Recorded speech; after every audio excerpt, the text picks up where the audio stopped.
गर्मियों की छुट्टियों में अजय अपने दादाजी के गांव आया था। गांव बहुत सुंदर और शांत था, लेकिन रात होते ही लोग जल्दी जल्दी अपने घरों में जाकर दरवाजा बंद कर लेते थे। अजय को ये बात अजीब लगी, तो उसने दादाजी से इसके बारे में पूछा। दादाजी, ये सभी लोग रात होते ही दरवाजे क्यों बंद कर लेते हैं? दादाजी ने बताया कि गांव के बाहर पुरानी हवेली में एक अशुभ साया रहता है। रात को जब भी कोई बाहर दिखता है तो वो उसे अपने साथ उठा ले जाता है। अजय को यह सब अंधविश्वास लगा। शहर में पला बढ़ा अजय ऐसे किस्सों पर यकीन नहीं करता।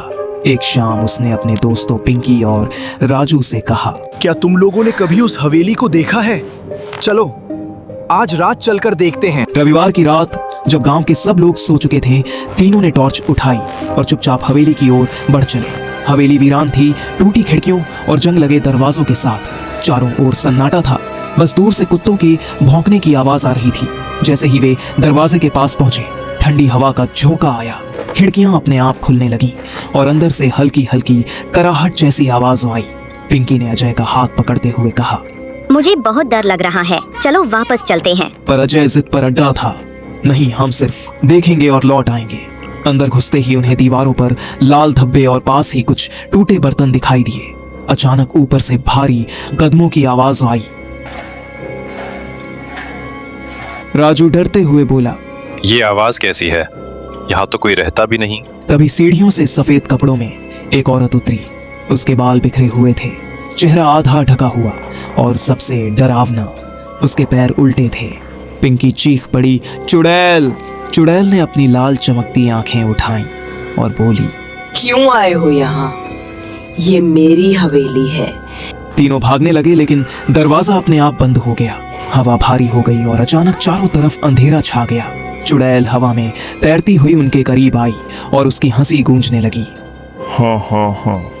मैं तुम सबको मार दूंगी। अजय कांपते हुए बोला, हम बस देखना चाहते थे, हमें जाने दो। चुड़ैल को उन पर दया आ गई। उसने हाथ उठाया और दीवार पर एक ओर इशारा किया। वहां पुराने जमाने की एक तस्वीर उभरी, वही औरत जो कभी इस हवेली की मालकिन थी। गांव वालों ने उसे जादू टोने के इल्जाम में मार डाला था। उसकी आत्मा अब भी शांति नहीं पा सकी थी।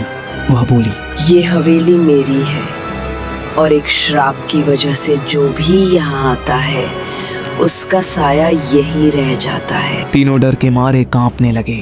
तभी अजय को अपनी दादी माँ की बात याद आई। अगर डर लगे तो ईश्वर को याद करना। अजय ने सभी को ये बात बताई। फिर तीनों ने शांत मन से ईश्वर को याद किया और जोर से कहा, ओम नमः शिवाय। चुड़ैल मंत्र सुन के गायब हो गई।